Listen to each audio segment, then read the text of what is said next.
You girls knew nothing about agriculture. True. Well, a little, because you had some work with some of the other ag organizations.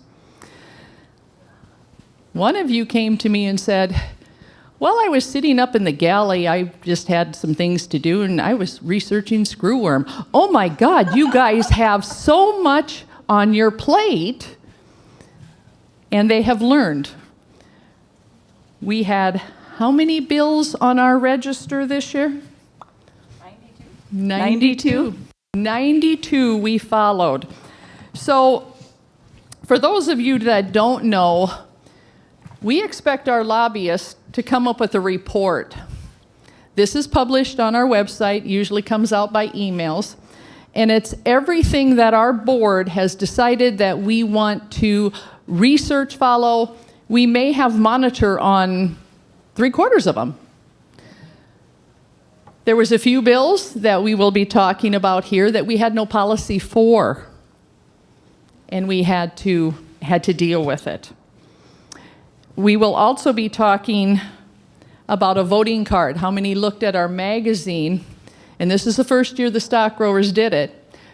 We did a voting card of how all of our senators and legislators worked, voted, etc.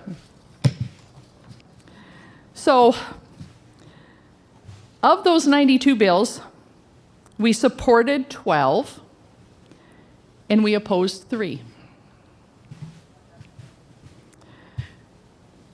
So this voter card here, let's talk about it. We've had good comments and bad comments. One of you girls take over. Yeah, so Doris, I think, asked right at the end of the legislative session if we had ever done a voting scorecard before, which we both have.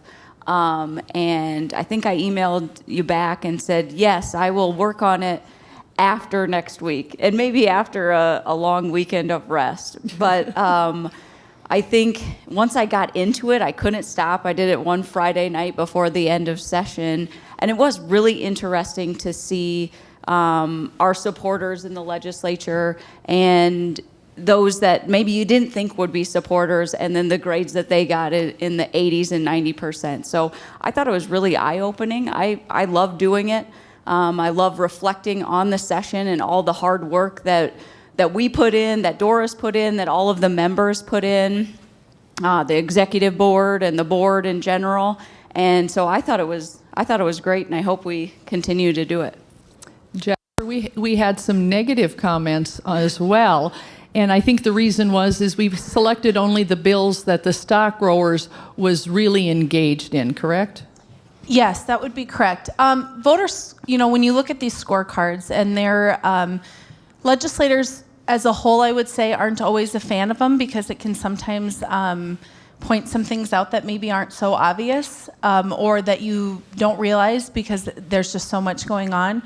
And they are a snapshot, and there is always stories as these bills evolve and go through the process. So I would say, make sure when you're looking at that, make sure you understand what those bills looked like at the end, because sometimes what they start as is not always the ending package. But I do think it's good to have that breakdown of what the legislature actually does believe as a whole, and then you can look at each individual legislator in your district or just whoever you want to follow. And I personally like them because I think it makes it very clear where legislators stand. And one other thing, when we were going back and forth, the three of us, on what to include, what not to include on the scorecard, it was anything that we took a position of support or opposition on. We didn't pick and choose our issues as far as, we'll leave this one off. It was really everything that we worked on during the session. And we didn't win them all. No, we did not, unfortunately. Unfortunately. So these reports, this is part of what we expect. These are a report that's tough. You girls have to keep up with everything every week. We get a new one, and then we submit it. And then on Wednesday mornings, we have an open meeting call.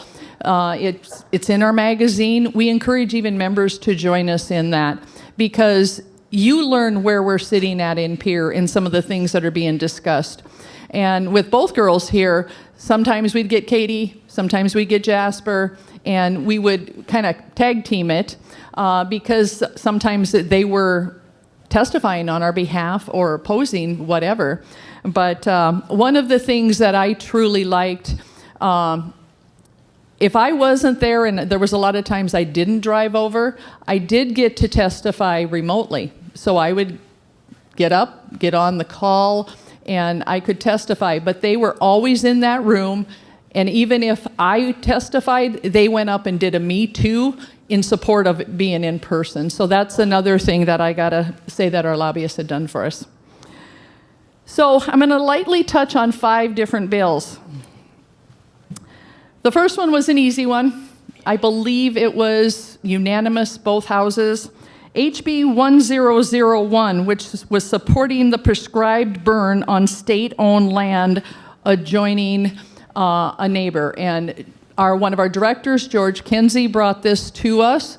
And it's more down in that area along the river. So, comments? Yeah, that was one. Senator Voida on the Senate side, I don't know if she's in the room, and then Representative Reimer brought kind of as a constituent bill. As Doris mentioned, George had talked to us in December, probably before that. The first time I had heard about it was December, about supporting. So we were there. There was a lot of support for it. Representative Marty Overweg chairs the Ag Committee, and when we were sitting in the room, he ever so gently reminded all of the proponents in the room that we have no opposition for this one.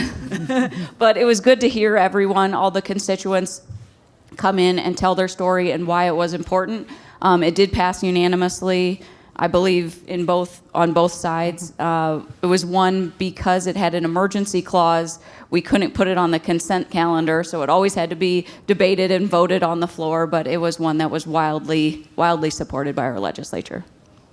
Jasper, any comments? No, I just like the Love Fest ones. Those are always good. So, Okay, we'll get to the tough ones here later. HB 1048 was supported to expand the broadband in rural areas. This too was pretty much a unanimous, I believe, pretty close. And the reason why, I live in 15 miles out of Sturgis, and I don't have broadband at my house. Why? So, it would be great. It was one thing that was pretty much a little effort, I think just a quick testimony, but... Secretary, you can correct me if I'm wrong, but that one did run into some hiccups on the Senate floor.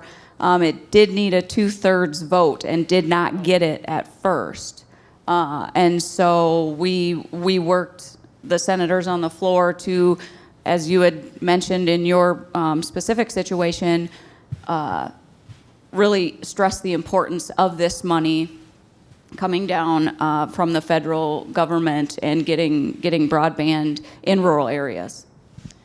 and the majority of the senators that were against this, that it did not get that 2/3 vote right away, had the feeling that, we should not be taking federal dollars. This, contributes to the federal deficit.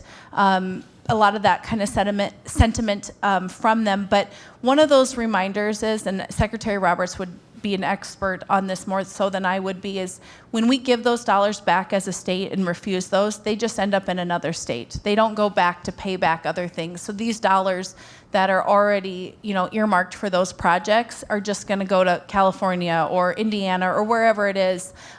So it doesn't pay back the deficit, which was a lot of the conversations that I had personally had on the Senate side on why people were opposed to it. But, it is vital for anyone that's running a business, even just your children doing homework. Broadband internet is important in this day and age. It's, 2026, you absolutely have to have it.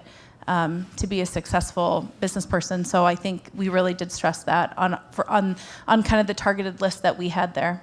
And one other thing that I would mention that you made me think of it was a couple of conversations that I had with legislators on the Senate side was that members, whether it's board members or members of the stock growers, reached out to them and stressed the importance after we got involved. So that was a big deal. I agree. It did definitely flip a couple votes hearing from the membership specifically on why that was important to them.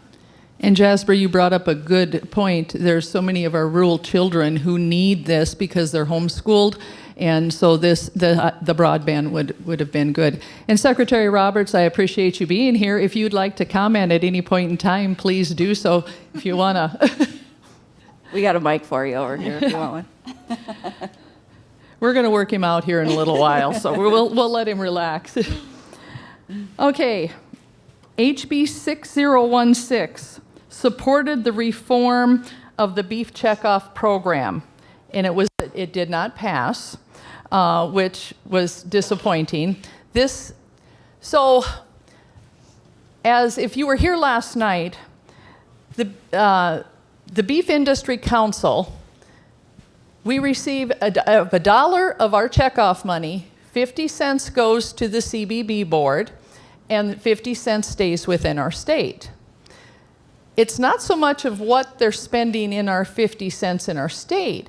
It's more of what the 50 cents is going on the national level that this bill would have addressed a little more transparency. I believe George's brother, Brett, thank you guys. Little brain dead. Brett testified remotely as well as I did. Comments, girls? I would say I was in the room for this hearing that I think that you're referring to, Doris, here. And it was, there was a lot of questions from legislators. It definitely is one that I think, as far as the Cattlemen's Association was on the opposite side, I believe, on this particular bill. You were the expert on this bill, and I just was in there kind of monitoring. But there was definitely some questions from certain legislators on the committee about the transparency and what is these dollars being spent at. And like Doris said, on the federal level is, I think, the issue that the legislators questioned. It was not any local, or from my understanding, state or local, spending here.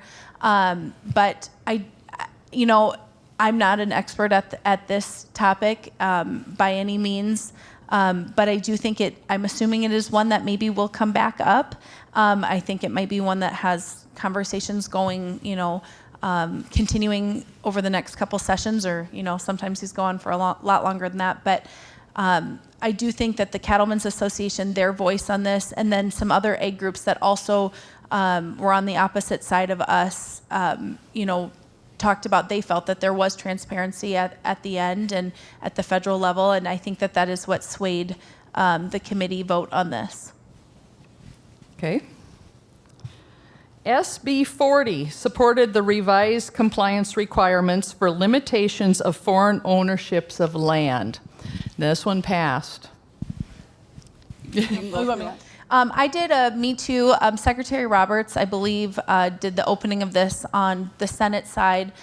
We got up. This was an interesting one because, if you've been following this issue, which I have just on the peripheral the last several years, because this wasn't something we were testifying on, there was a big blow up under Governor Noem. The first year that she had brought this, it didn't go. The second year they'd worked on it, came back, got this passed. This was a kind of a cleanup bill. Specifically, but it was interesting. There wasn't a lot of other egg groups that got up to testify in support of this. So we did a Me Too. Yes, we agreed with this. Secretary Roberts and the Department of Ag, Department of Danner now did a really nice job of kind of cleaning up some loopholes that this bill left as far as foreign egg ownership, and it was, I think, a relatively easy bill for the legislature to support once those were highlighted, what those loopholes were. Anything to add? Okay. So tomorrow in our business meetings, our committee decided that we are going to put in a resolution on this that we oppose.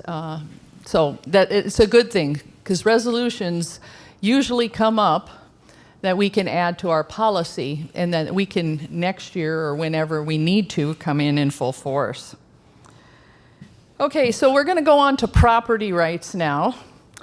SB 88 supported the procedure for potential condemner to examine real property absent of the property's owner permission, AKA the Bosley Bill. So this was created because of the year before and everything that the Bosley family had gone through when Summit Carbon Solutions was trying to do the land. This one, too, passed unanimously, sailed. But would you like to comment? Yeah, so I think if I remember right, on the Senate side, you were in town and testified. I want to say it was right out of the gate. And so then on the House side, I testified in favor of this bill. Again, like you said, wide support from the legislature and committee. Actually, it was one of the, I might even say, the bill that had the most legislative support during the committee. So a bunch of legislators got up, Senator Lopke, Representative Lems, Representative Gosh, all got up and testified in favor of this. The Bosleys were there to testify as well. It was, I don't think it had any opposition. So it was one that was a relatively light lift as far as the lobbying efforts go. Property tax. Where do we want to start and how do we want to go down this road? Because every year, even before you, we have numerous property tax bills that come upon us, and most of them die in the water. Why? What are you seeing? What is the purpose of all these bills when you can't get any of them over the finish line? That's $1 million question there. I will say there is, being on, my background is a lot of working on business issues, specifically for not egg-specific businesses like yours, but I would say more commercial type of property tax. So I will say between the three classes, whether you're looking at egg, commercial or owner-occupied, there's a disconnect between those three groups and the groups that are represented by that. And that's not a bad thing. Everyone sees the lens of through what they actually are doing.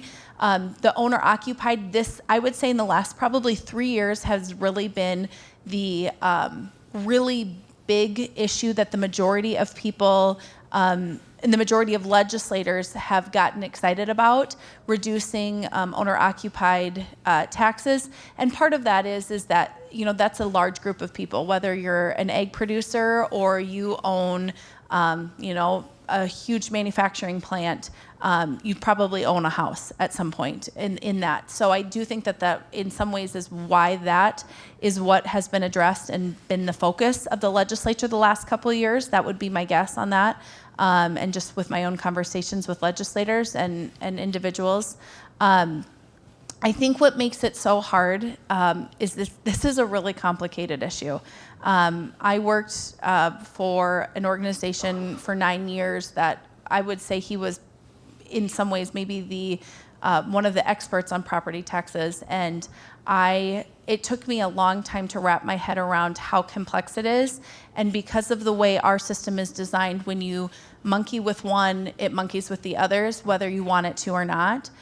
So I think a lot of times they're great ideas in theory, but then when you actually, get the numbers and start crunching them, you see what it actually adjusts on the other classes of property, the other classifications of property and their taxes. So I will say that is what I think makes it so difficult. I also think that we're a state that does not have a ton of revenue sources. So when you look at reducing property taxes, you also look at what services property taxes help fund, and that's really difficult to do unless you're willing to make major cuts or look at other revenue sources. You have to be willing to do one of those. And a lot of times those are hard conversations to have. That is why I would guess why we haven't gotten very far on it. But there's a lot of people that are way smarter than me on this issue. And if they can figure it out, I'll be all for it. But that would be my guess, Doris, is why we haven't, as a legislative body and as a state, been able to move away or cut or reduce the way that I think a lot of people have intended. How many bills do we have on our tracker this year? There were, I think there was 20 or 30, yeah, I was gonna 27. say maybe? around 27 is what I was 27. I was going to say 27, yeah. Yeah, it was enormous. Yeah, so a lot of ideas, and we had 2 that got across the finish line. So there's counties can implement a half penny by either council vote or a referendum on the ballot, and I believe it has to have 60% approval rating to get on or to be enacted. Do we want to talk about? We have time. Do we want to talk about that? So Meade County just enacted that, our first county of the 66 counties to enact the half penny. So it'll be our first little test case, and I'm excited to see what it does for owner-occupied property taxes in that area. Obviously, I think doing it before August was smart with the visitors that are going to be coming to our state here in the next month. And then the other, do we want to talk about the other property tax one, or is that? Let's keep going on this one for a minute. Okay. So this was one of the suggestions of the governor, and he met with some of us at the ag organizations one day. Tom and I went over, and he actually had a handout of what kind of savings if we could get this bill passed. And if is my recollection, it was about if you had a $325,000 home, that you would receive approximately $1,000 of tax benefit if your county did this. So, as you said, Meade County, and I know that's why, because the bike rally's coming, I'll be able to report more to that because I'm a Meade County resident. The thing that we questioned on this one was some of the outlying that doesn't have the tourism, Harding County, Butte County, some of those that don't have the income coming in. But, in this case, Pennington, I think, is working on it. They haven't got theirs, which their tourism season is about done. Custer being, the Buffalo Roundup, I was hoping they would probably get in there. And this, it's not going to help everybody, but it will help some.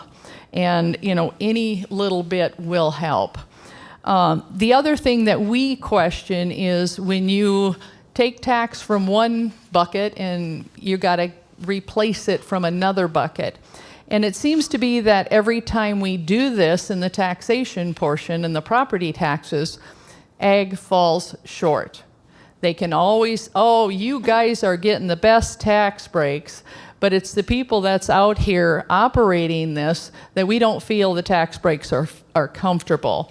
So that is where we're, your comment, I think you can probably see of the shift. Is that correct? Yes, I would agree with that. And I do think the 2 biggest criticisms of this bill were exactly what Doris said. There are certain areas when enacting this absolutely probably is not going to make a difference. Depending on what the makeup of your county is, more rural counties are going to struggle with this being effective. Most likely, I would say, I don't know that for sure, but that is what the projections show.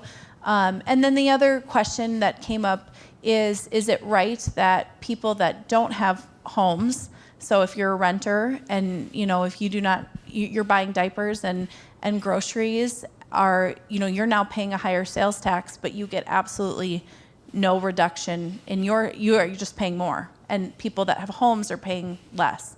So those were the 2 big questions. I will say to see the success of this is going to take some time, or I should say success or failures of this. There's going to need some time to see the outcome of this bill. I will say for all the talk that has been done about property tax reduction, especially for owner-occupied, it is nice to see that there is an idea that's being enacted. Is it perfect? I don't know. I don't know. We haven't seen the results yet. But it is good that there is something moving forward. And if it doesn't work, then you scrap it and you maybe try again.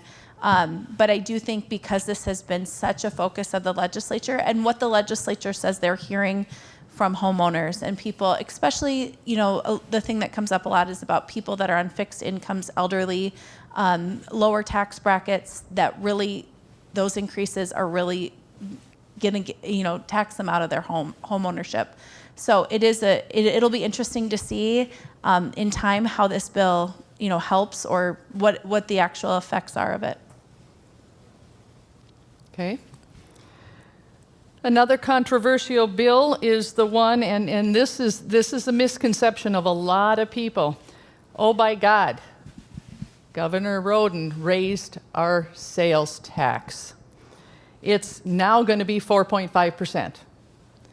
So a few years back, it reverted to 4.3. Two. Please explain. Sure. Yeah. You want to go or do you want to? Go ahead. You go ahead. Yeah, so it would have been 3 years ago now, I believe, that the legislature unanimously, again, that doesn't happen a lot, but we're talking about it a couple of times up here, it's nice, unanimously lowered our state sales tax from 4.5% to 4.2%. That year there was a bunch of different proposals, again, a bunch on property tax relief, the tax to the elimination of the grocery tax was another big idea, and then this straight sales tax from 4.5 down to 4.2. To get it over the finish line, though, the legislature had to compromise and put a sunset on it. That is set to expire. That sunset clause will expire next year on July 1st. So our state sales tax will go back from 4.2 back up to 4.5. The legislature does have, this coming session of 2027 to figure that out, if they would like to do something different. But this last session, because they knew it was expiring, they said, okay, let's take the 0.3% from 4.2 to 4.5 and use that money for owner-occupied property tax relief. So our sales tax is going up to 4.5%, but that 0.3 of a penny is going to go towards the whole state's property tax reduction. And we won't see that because it doesn't sunset until July of 2027. We won't see that until the following December, I believe, because we're in arrears for how we pay property taxes. So, correct me if I'm wrong, this would have had to have been changed by the senators and the representatives in a vote, and it did not happen, so the sunset occurs. We did not get it changed through our legislator. So do you feel that is at a fault that we should have, if we wanted to keep this down, should have we worked harder on that bill? What is your thoughts? I would, two things I think are, they didn't do anything in 2026 to remove the sunset. They tried to remove the sunset and make the sales tax permanently 4.2%. That didn't get across the finish line. They think they tried in 2025 to do the same thing. They might have tried every year since they passed it. It doesn't sunset until after our legislative session next year, so theoretically they would have another year to work on, do they have the votes to make it permanent or do something else with that 0.3 if it was going to sunset. But the legislature decided that they didn't have the votes, they wanted that money, they wanted owner-occupied property tax relief, and this was the way it was going to be done. They were going to make sure that that sunset didn't just happen and that 0.3 went into the general fund in 2020, starting in 2027, that it would actually go to a problem that they are hearing from their constituents, and that's property tax relief. Okay, thank you. Now we're going to get in the tough ones, girls. Okay, in 2025, we passed 2 bills regarding cell-cultured meat.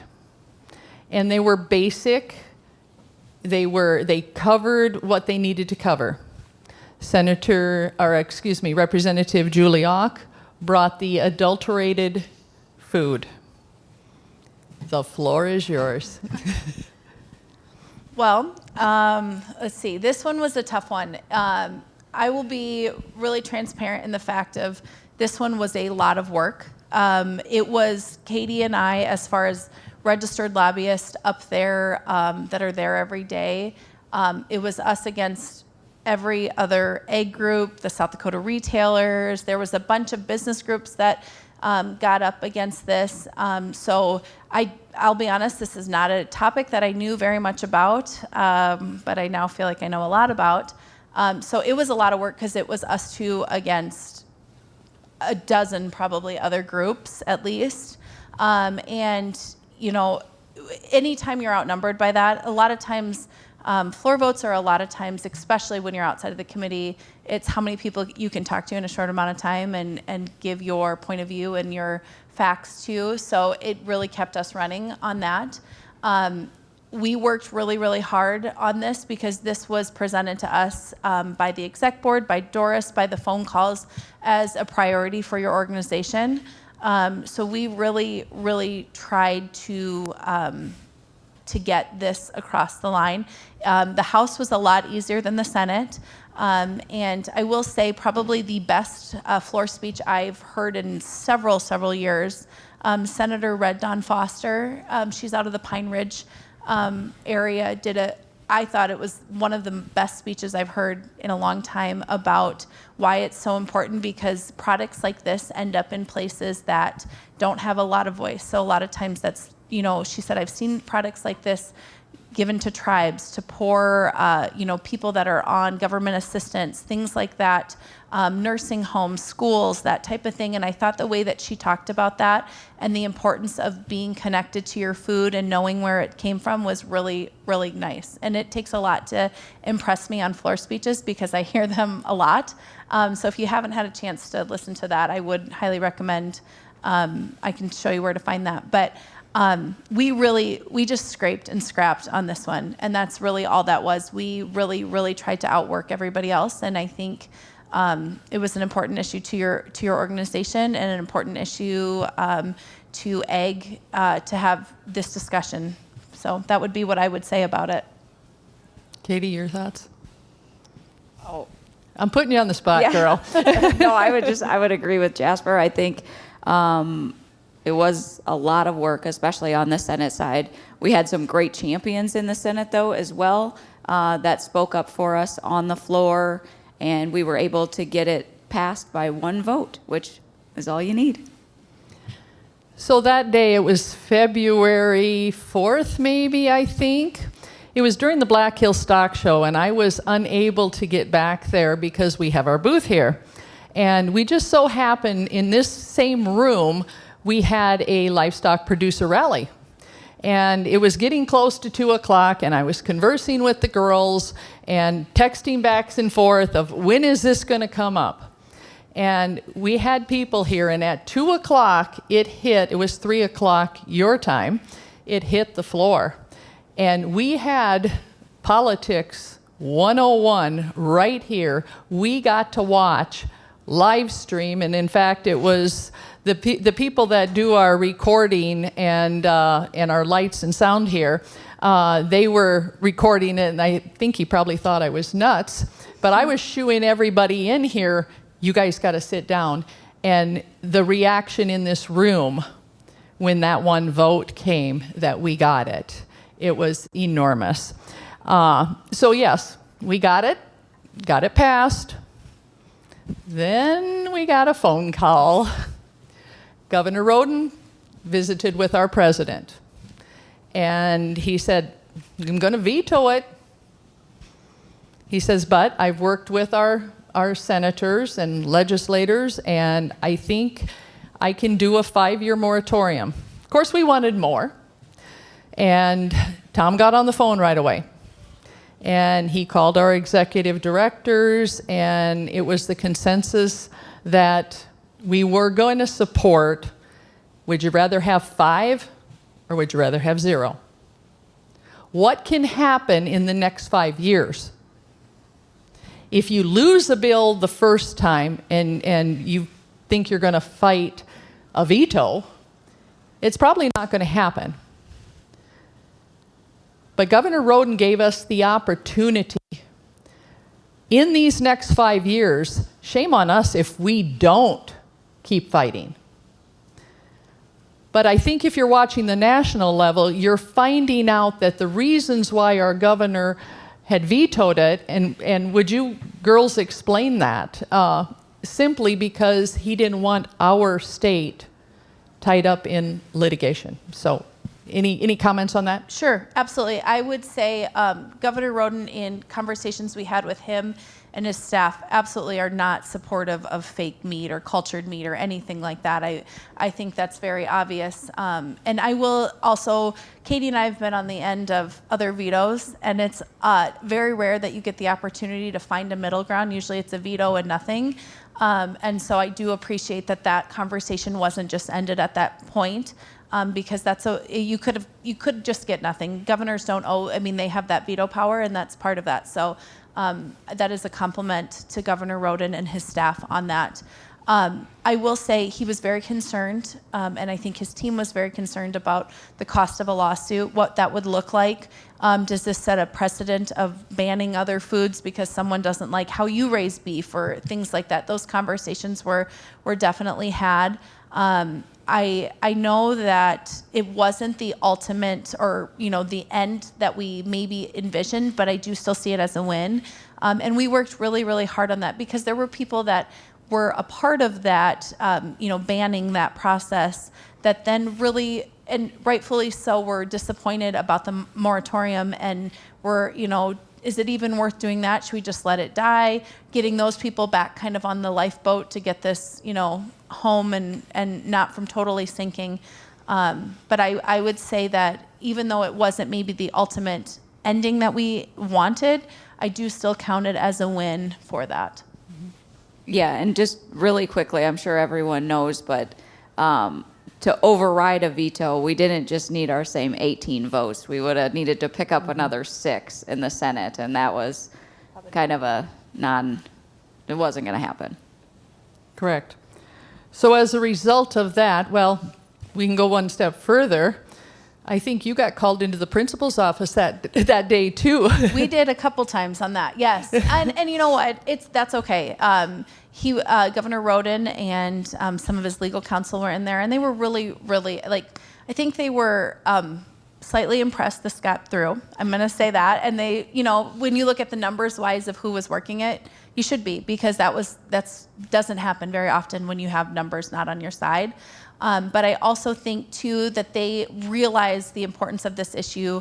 And again, I don't ever think that Governor Roden doesn't care about ag, as I don't want to say that. I think he was worried about the legality issue of it. But yes, we did spend some time, actually, between this and the brand board. We got to be in the principal's office quite a bit this year. So thanks for that FaceTime, I guess.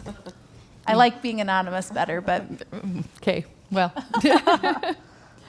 So as a result of that, Senator Michaela Vojta brought us SB 124, which temporarily prohibits the manufacture, sale, and distribution of any product containing cell-cultured protein and provide a penalty thereafter, which passed.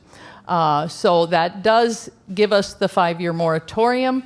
We will continue to work on this, and this is another resolution that we will be voting on, so we have policy to stand behind this moving forward in the next 5 years. Okay, here's the other one you got called into the principal's office for. SB 1020. How many years, and you weren't involved with us, but you were involved in peer, how many times have you heard brand bills come up with the stock growers? Every year. I will say there is a handful of bills. Again, there's a group of lobbyists that are there every day, all day, like Katie and I are, that we all work on different issues. And I will say that there's a couple bills that anytime they come up, you know it's going to be, you get your popcorn out and you're ready to go. One is cosmetology. Anytime there's a cosmetology bill, you're really excited because you know it's going to get exciting. The other one is brand board, is another one that I would say we're all like, oh, here we go again. It's really different when you're in on it. And I will say that I was a little bit naive when we came into this. I was like, this is kumbaya. This is going to be great. You guys worked on it in the summer. This is fantastic. We'll do a couple Me Too's. It'll sail through. And it was really, really hard. And I think people, like, good for you for sticking this out, because it's something that was obviously very needed. But it is not an easy issue. There's a lot of facets to it.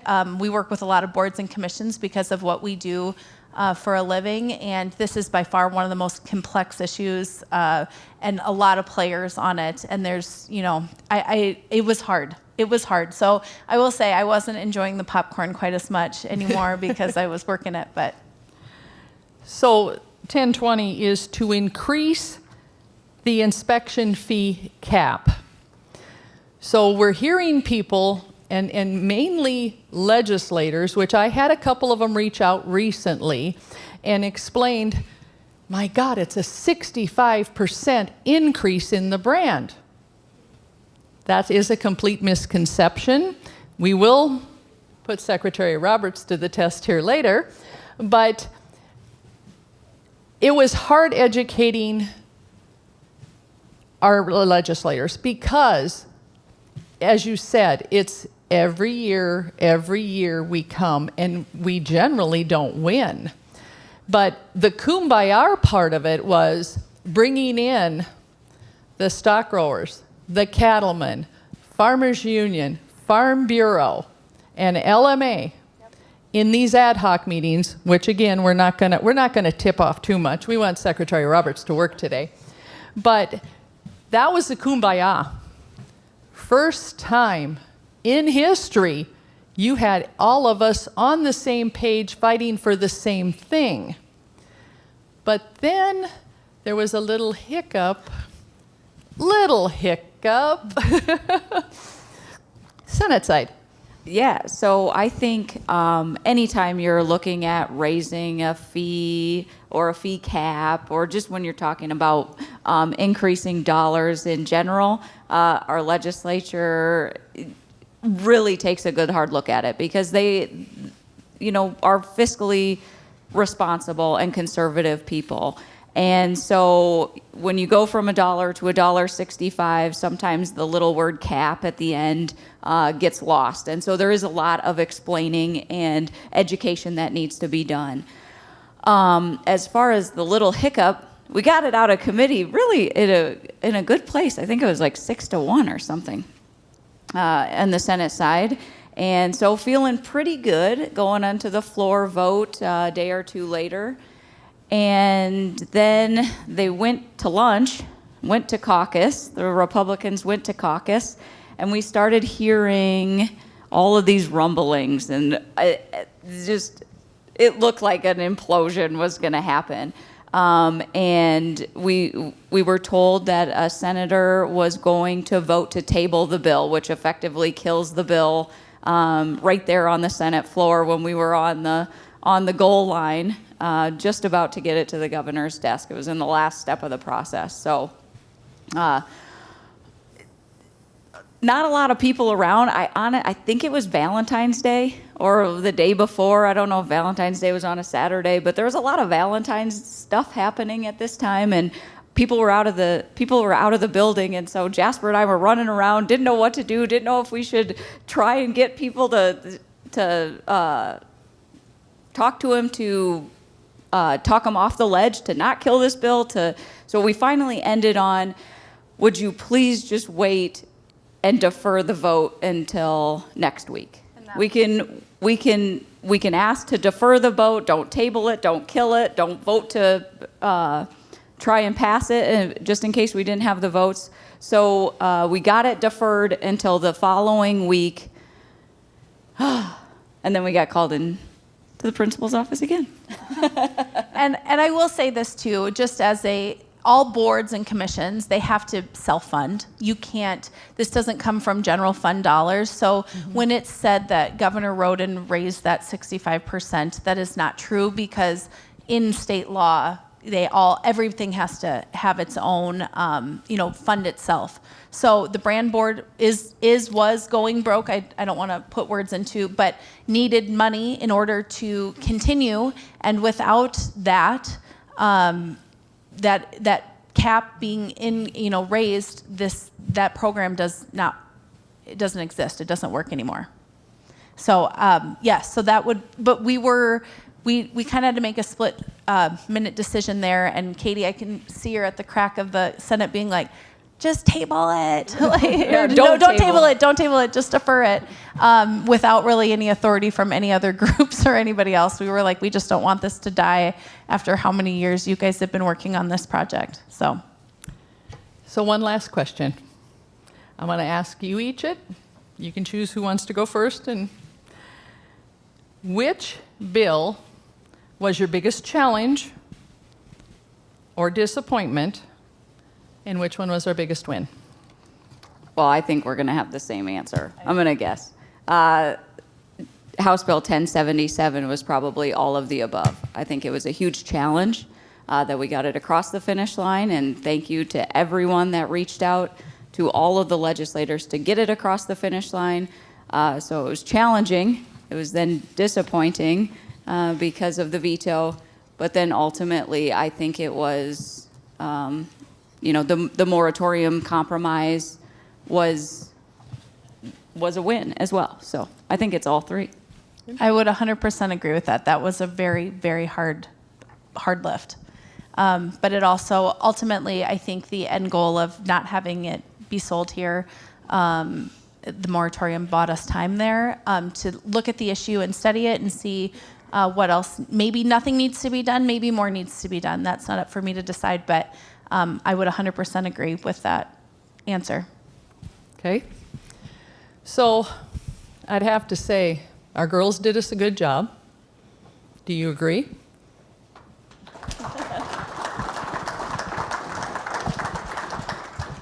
Thank you both. Lobbying is not easy, and I'm seeing a lot of the back side of things, and I wouldn't want to be in your shoes for nothing. I do it because I have to on certain bills, but I don't know how you do it.